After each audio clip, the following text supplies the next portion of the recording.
background, this is why, but we can communicate that quite easily, and we know that your shoppers are into that. You could ship a container, and then, but if those things aren't working, you're never going to ship a second one.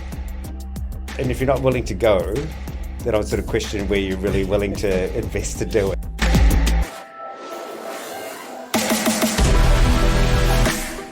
Yeah, so look, what Ask Peak does is essentially help New Zealand SMEs be more successfully locally or internationally by really helping them sharpen their commercial approach. So what I've learned from my sort of, global and then returning back experience is that there is an opportunity to sort of sharpen that focus. I sort of work through with companies to understand exactly what they're doing, where they want to go, and then help them, find some relatively simple ways or simple steps to sort of bring that to life, but do it quite. Yeah. And I suppose like one of the things that we've observed, I suppose, especially dealing with companies that want to go overseas and want to go global, is that there are a lot of New Zealand businesses that kind of struggle to have that kind of clear plan in place. Yep. So how does your process work, and at what stage do you often get involved? Yeah, look, ideally, I'd sort of get involved when companies are thinking about going overseas. Well, yeah, like maybe ideally having something maybe successfully locally they're quite comfortable with. But I think especially what may have worked locally isn't necessarily going to work overseas. So I think really, ideally, you'd say, right, we're thinking about going overseas. Which markets, which channels, which products should we go, and sort of what's our objective? Sort of what do we want to be achieving? Yeah. And I think if you talk to people about that, then it can be quite clear around really about how you want to do it, some better options, and sort of doing it in a methodical way versus, again, we'll come to maybe some issues, but if you do some of that stuff really opportunistically, it can bite you a little bit. So just trying to think about that rationally. So ideally, it's when you're thinking about going overseas, and then again, a lot of my customers are NZTE customers, or I've got some good experience in that space as well, so that can be potentially leveraged. But if you're already doing something and you don't think it's going as well as you could, I'm more than happy to come in and be involved as well, and maybe do some analysis and give some thoughts about maybe what you should stop doing or do differently. So I'm kind of open to either way. But look, obviously it's cleaner at the start. It can be either way. So I suppose then what are some of those maybe common mistakes or common observations that you've seen right for us? No, good. I made myself a couple of notes so I didn't forget them, Danny, because there's a few. But look, I think one is just, which I sort of just mentioned a little bit, and that is quite common, is the opportunistic sale. So it's, again, through a contact or how that might sort of play, you're at a meeting or whatever, and then, there's this particular company that's doing something that you think's interesting, and you kind of chase that through that individual versus strategically deciding, is that a market we should go for? And which channel, and then versus sort of jumping straight to, here's a partner we can work within a market. So I think sometimes it's opportunistically, and you could be thinking, okay, well, that's a great way to make a sale, and there's certain pressures maybe on businesses just to make a sale, but you want it to sell into that market and then out, which we'll come to, but you kind of, it needs to sort of sell well in that market to be something sustainable. So you need to just be thinking about it. So opportunistic chasing. Interesting, actually, I was having a discussion with a client this morning, and we were discussing about really focusing on a few markets, not too many as well. So the risk can be, here's a bit of a laundry list of stuff we're going to chase, and then you don't do them as well as you could because, the size of the market, even if it's smaller, can take a certain amount of resource, even if it's sort of headspace and time resource, not money. So I think prioritizing the markets, so it's too many markets. Again, you need to have, there's a certain amount that you're going to have to spend behind the brand or support the brand to be successful in market. So you have those funds to do that. It's not just ship a container, kind of what are you doing and how you're sure it's going to play. The other one too, and it could be just the way you position it in the market. So it could be the same product, but how you position it in the market could be different. So understanding those consumer behaviors, because you might just think the way people are doing stuff here, or maybe in Australia even versus Asia, how they're buying or they're choosing or flavors they like or whatever could be different. So just doing a bit of work to understand. So not understanding the consumer market, just assuming it's the same. People buy it in the supermarket here, they're going to do it there, or, that sort of stuff. And then the other one I just wanted to mention is which just sort of comes back to the start again. If you just maybe just met a distributor and you go, it's just making sure that you do that rationally.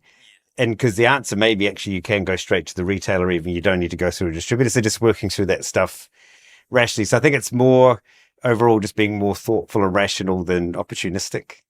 Is probably the way to go. So does that sort of lead into sort of who you talk about, a win-win-win type situation or approach in terms of commercialisation?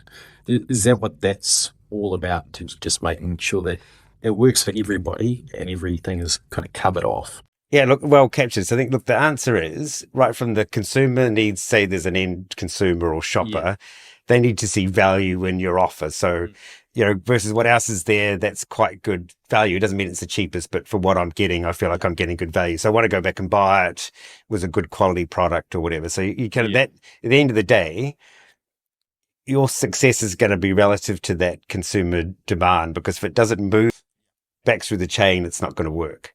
So you need to say, right, there's value. I see value in that offer and I'm keen to keep buying it. And then you need to make sure that coming back from that the retailer's making enough margin. Yeah. So I've got a percentage margin I think I should get. And then it's doing turns. So it's turning the amount of products sold in a given week or a month is kind of what warrants the shelf space. Yeah, because you might think we're doing quite well, but versus another thing it may not. Yeah. And then if you've got a distributor partner, it's moving and they're making enough money. Because I suppose when I come back to it, you could ship a container. But if those things aren't working, you're never going to ship a second one. Yeah. So, and then if either of those parts aren't working, it's going to fall off. Yeah. And that's the sort of thing. And then, so what for the consumer, what does that mean? Maybe there's some sort of advertising. And for the retailer, does it mean I've got a good promotion plan that works? Yeah. And the distributor, well, I'm willing to help put some money in to do something. But yes, unless that's a kind of relatively virtuous sort of platform, it tends to be, it'll fall over. So I think just thinking through that fully is really the point. And then if they're winning, then not only do you sell that range, but then the next one, everyone's going to be a bit easier. We've got a new product because these guys know how to do it and it's working. So I suppose, following on from the whole win-win-win side of things, and I suppose that this kind of sometimes gets involved in where you might get involved, which is preferably from day one, but sometimes, you might be the ambulance. Yep. Yeah, or even just working alongside ambulance might be a bit harsh, but but, there are a lot of businesses, I suppose, that assume that they know a market. And I remember having this conversation with Phil Wood from the BNZBA around this. They've done the OE in the past in terms of being in the UK. It's a market. They know that. And there's those, I suppose, historical ties that are between like New Zealand and the UK. But, what steps should they be taking to kind of validate that there is a customer demand?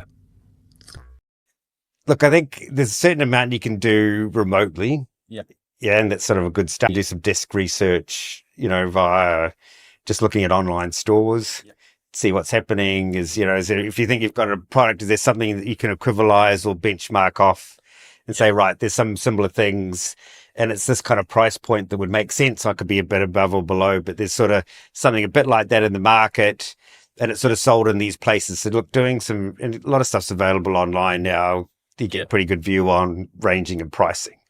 So I think that's a great start. Even tools like ChatGPT and things, I mean, you can find out quite a bit of stuff that would have been quite hard to do before. So I think doing quite a lot of desk research.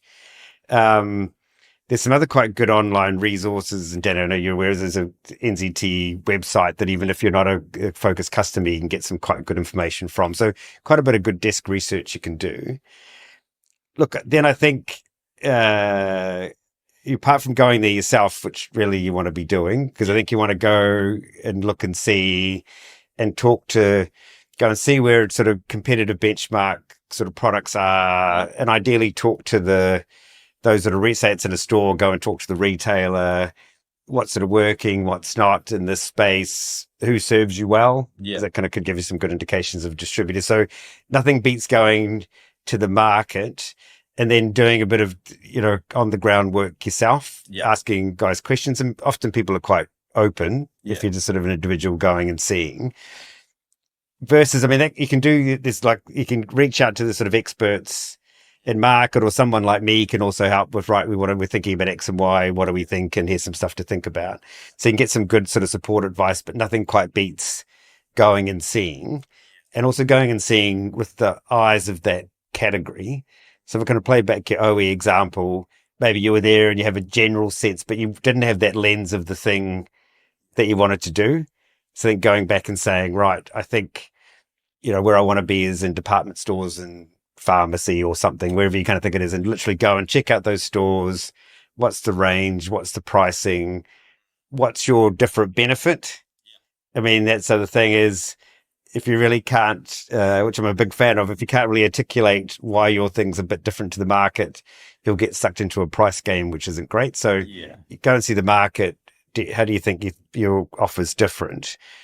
And, chatting to the retailers or whatever, is there a bit of demand for, even if you don't tell them exactly what you're doing, for this kind of thing? But yeah, look, because you'll get the trouble a little bit with sort of everybody you deal with, have a little bit of a biased view or lens or experience that suits them. So nothing like quite seeing yourself than just hearing. And I suppose if you're not willing to go, then I would sort of question where you're really willing to invest to do it. So I think that's a bit of a must for me. Yeah.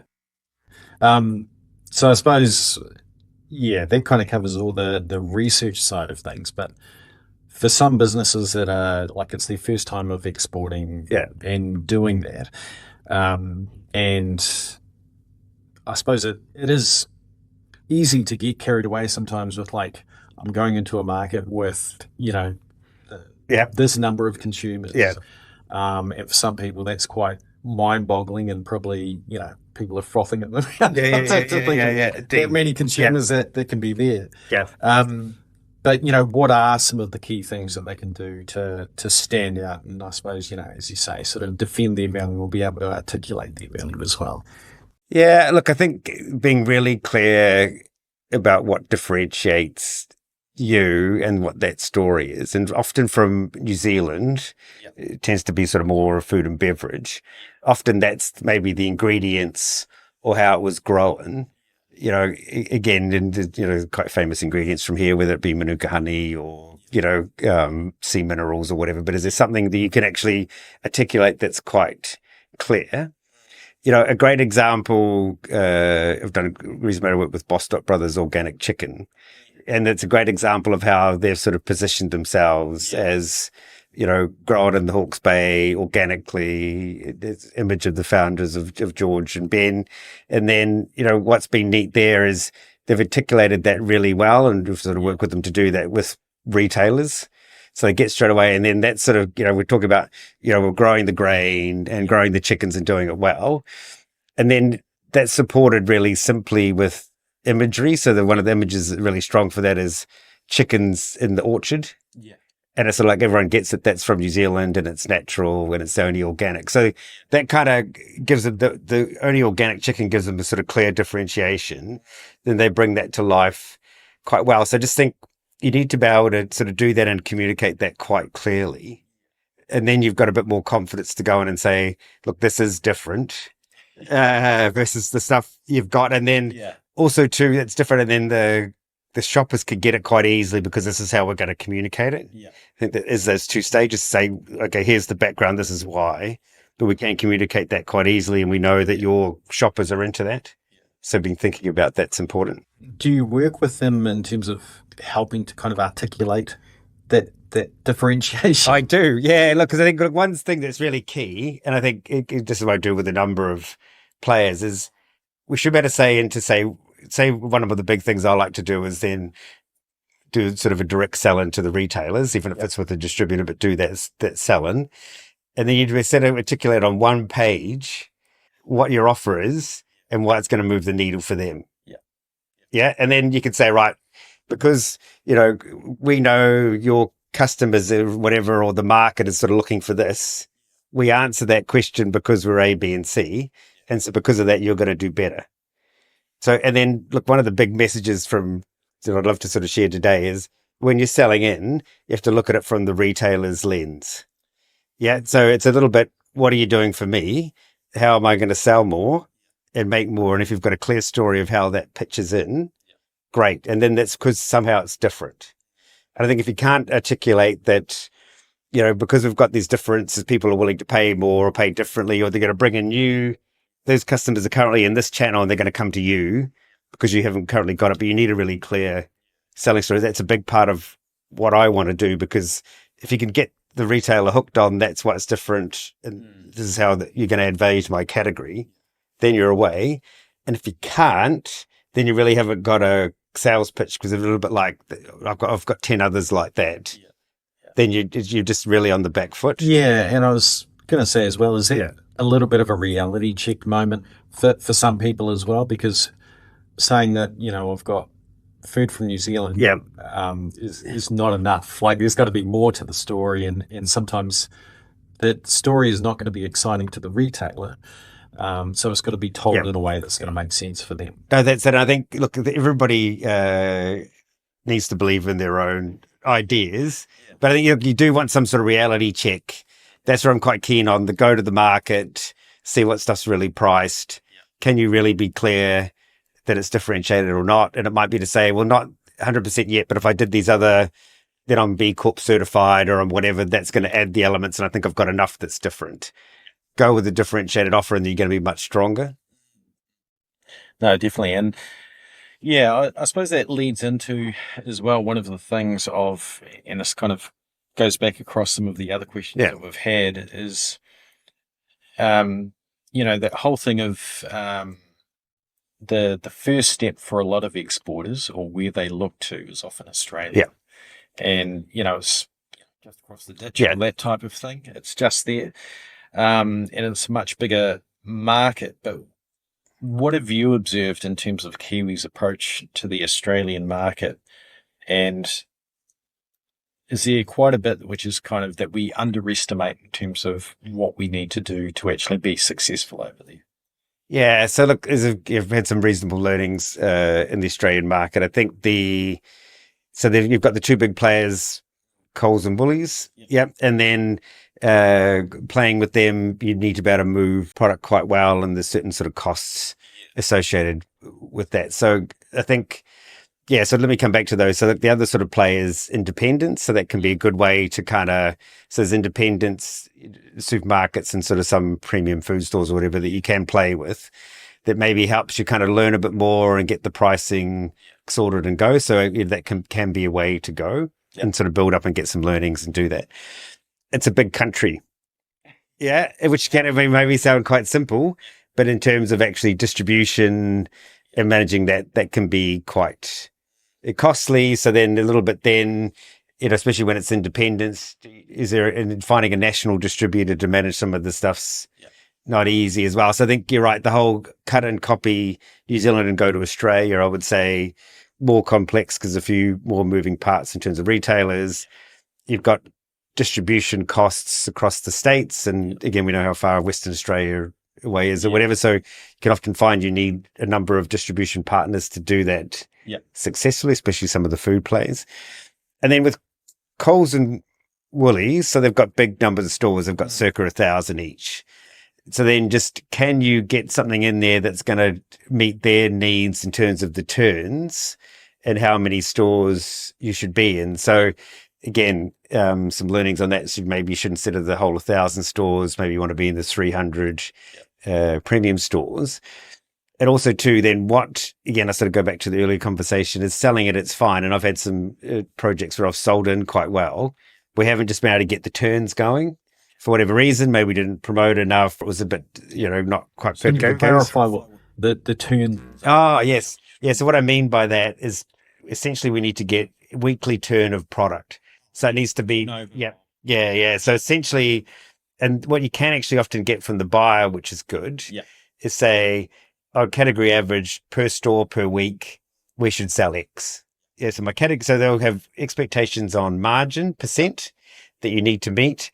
And then to be successful, to sort of stay in the range review when it's the next range review, need to be essentially saying, we're turning this many store per week, so we're satisfying this many customers, and this gives me this sort of revenue. So just when you go to those guys, look, they need professional selling. So I think if you haven't done that before, someone like me or someone else can really help you do that well as a sell-in. So that's that they expect a certain level of presentation.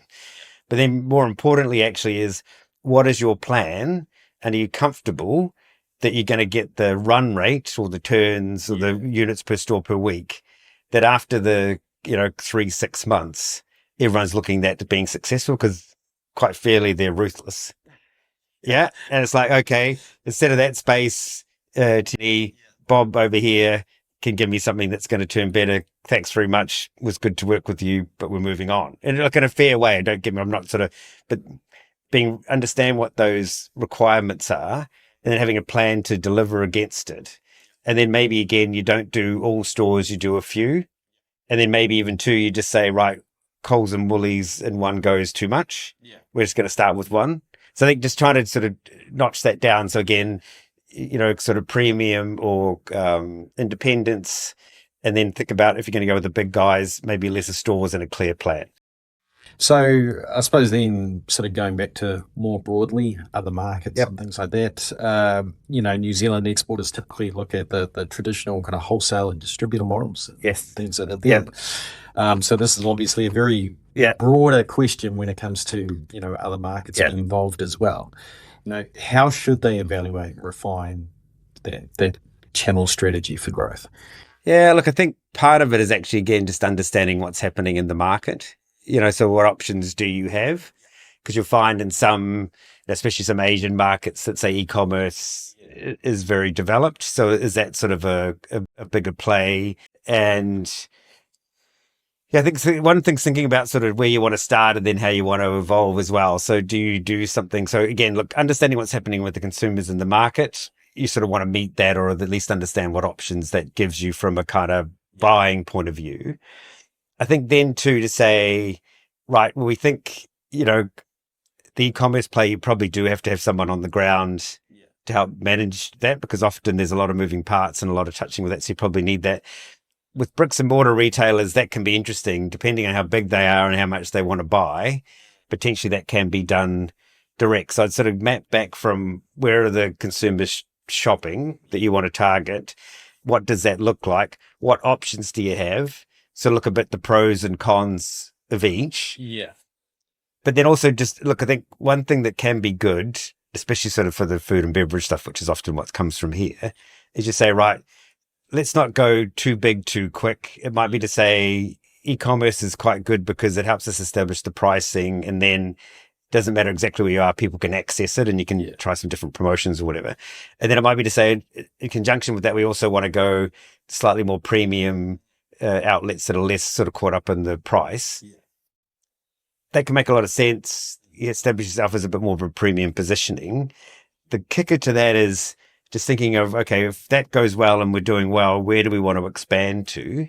Yeah. And have you established the pricing and the margin expectations to then get to that channel and then still be at that price and meet everybody's needs? So you just need to think a little bit of a step ahead, the pricing strategy for the market, and then where you want to go distribution wise. So you don't get yourself caught that, right, we are going to now go to a channel, but we can't quite afford to because there's not enough margin in there to cover everybody. Yeah. So I suppose that goes into my next question around, what are the signs that, a company is in the wrong channel and should pivot? Yeah.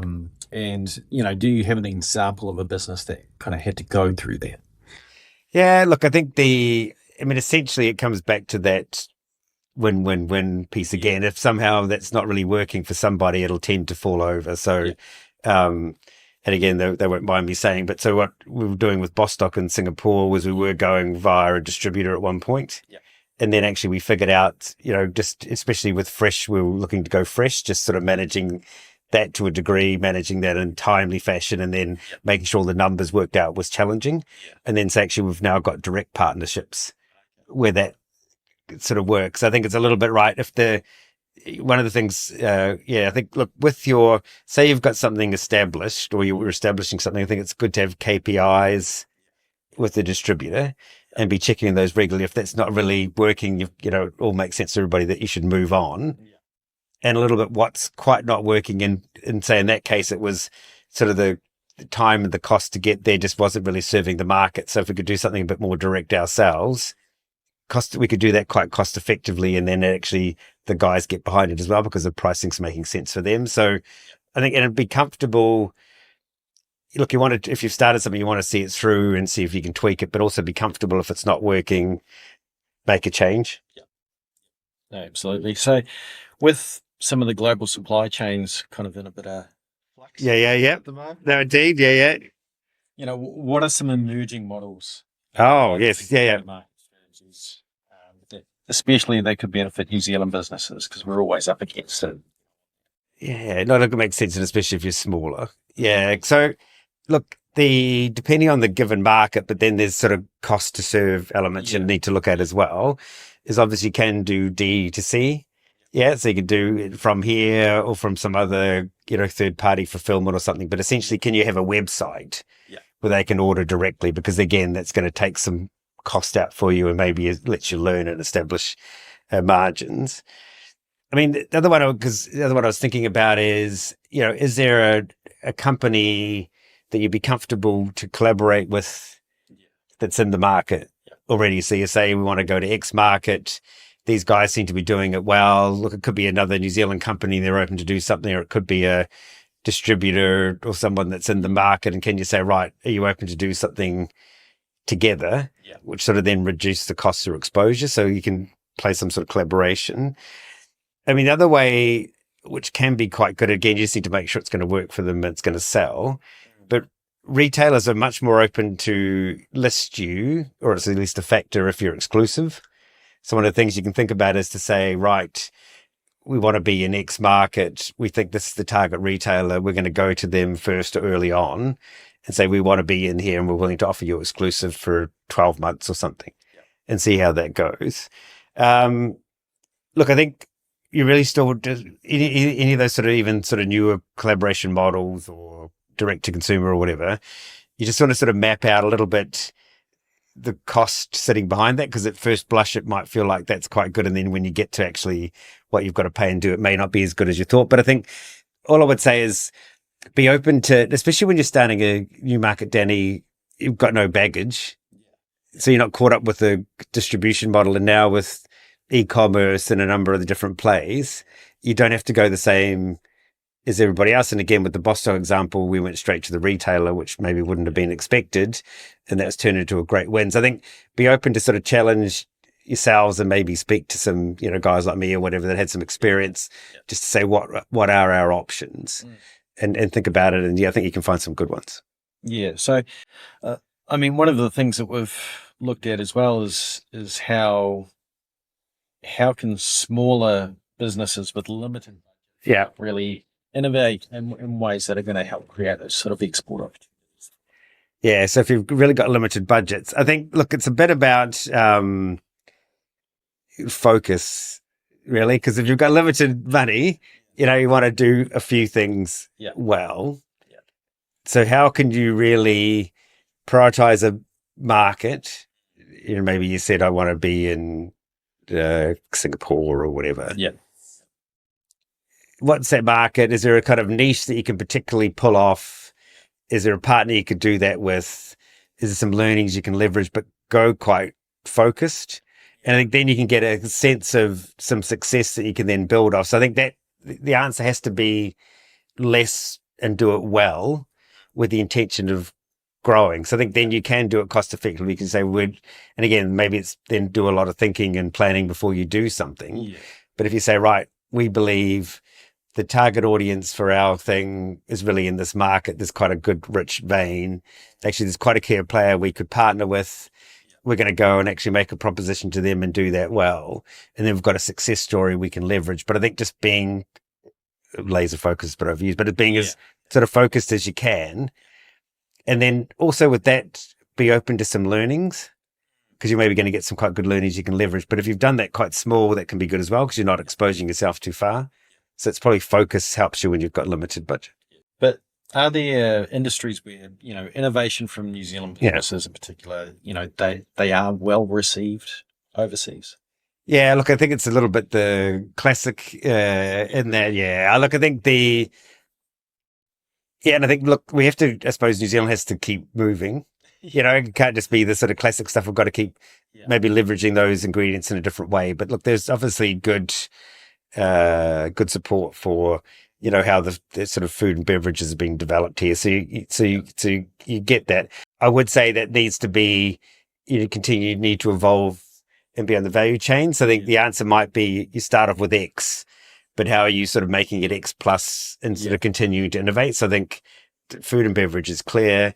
I mean, sort of linked to that is there's some sort of quite a lot of interest in agri, whether that's growing processes or other sort of technology. So look, that space, given, how New Zealand's done a great job of, growing food, essentially, that's really well received. And then look, some of the other, I think distance can be a disadvantage, but when it comes to sort of technology development, it's not.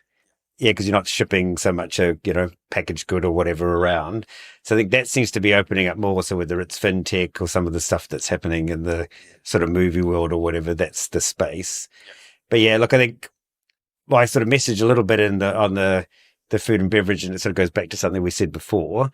It's not enough just to say we're clean and green and we're from here. It's like, really, how's your thing different and what's the story that sits behind it? And we've got an innovation stream that means we're going to lead it.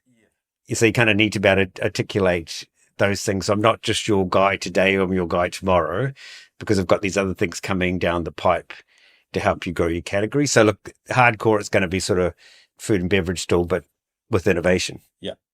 So, I mean, it must be hard for some of the businesses that put, blood, sweat and tears into sort of initial effort to do what they're doing. Yep. But if things aren't performing as expected, how should they assess whether, they persist or pivot or pull out what they need to do? Yeah. So first of all, I think, again, and it sort of gives this advice to a number of players just as a discipline, is you want KPIs, say it's a partner as a distributor, just to keep it a clean example. Yeah. The partner as a distributor, you need to kind of agree KPIs across a number of areas. So it might be sales and it might be distribution. And again, it might be the turns of product or whatever. But what are we doing that we think the business is going to be successful if we do, essentially? So here's the 5 things if we do, we're all going to be successful. Establish those. And then what you really want to be doing is having some kind of monthly meeting. Yeah. Yep. And you say, right, how did we, at the end of the month, regroup. Yep. We said we're going to do X, we're doing Y, won't always be perfect, why not, what's happening. Yep. And then try and, if there's particular issues, chase them quicker and sooner. Yeah. Otherwise, I think if you don't have that, especially one of the big issues I see is, which is going to be the nature of the beast to a degree, is you're one of many customers for the distributor. So you might be one of 20. And then to get your kind of, your sort of focus on your product isn't that simple. But I think if you've kind of got these regular catch-ups and then there's quite discipline, then the distributor's got to turn up each month and explain themselves a little bit. So it just keeps everybody a bit honest. I think doing that makes sense, and you should see if there's sort of issues. You do want to have a kind of open discussion about what's working and what's not and what you could do differently. So it might be to say, from what we've seen, we don't think, we're not hitting the right promotion price point or whatever. So let's try one of those. Was that it or not? Don't try 2 if it's not working. But what do you try a bit of stuff that's different. Try and ask some deeper questions as to why it's not working. I think, again, getting into market reasonably regularly is good because you can hear a lot of stuff back. And that's been my experience as well. You might not 100% get, or it could be a slightly coloured version of what's happening. So if things aren't quite at play and you've tried a few things, maybe go there. But I think be comfortable to kind of, you said sort of pivot. It might be to say, well, look, we've looked at this channel is not really working. E-commerce is not really working. So we're going to restage that, or we're going to split that out to someone else or whatever, but try and pull out kind of components. Yeah. I think if that's still not really, you then also need to have a bit of a red line to say, right, we've tried these things. That's not working. We're going to maybe pivot. And right, we're going to give that 6 months. And if it's not happening, then we're going to pull out, because I think you can keep chasing with a little bit of hope that things are going to change. But if you're not seeing, if you haven't got something quite fundamental that you're doing differently and can't see some traction, it's okay to not carry on as well, because especially if you're looking at other markets, that time and energy to do that, you're sucking up versus where you could do something a bit better. Yeah, no, definitely. So I suppose wrapping things up, what would be the single biggest piece of advice Yeah. you would give to a New Zealand business looking to expand internationally, especially right now? Yeah, look, it's kind of pretty much the themes that I've sort of come up with, but I think it's sort of build a robust plan and do the due diligence to do it. So have quite a rational, strategic approach versus opportunistic, because at least then you've had some quite good thinking as to why not. And then ideally you sort of do that in a phased way. So you say, right, okay, there's 10 opportunities and we're going to chase 2 of them. This is what it looks like. We're comfortable of the 6-month plan kind of works or whatever, but sort of doing that in a paced way.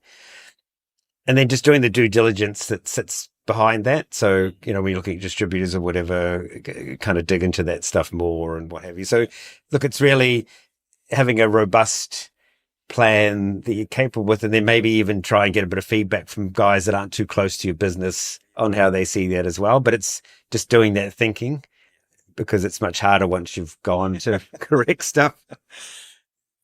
Excellent. Well, thanks for joining us. My pleasure. Yeah.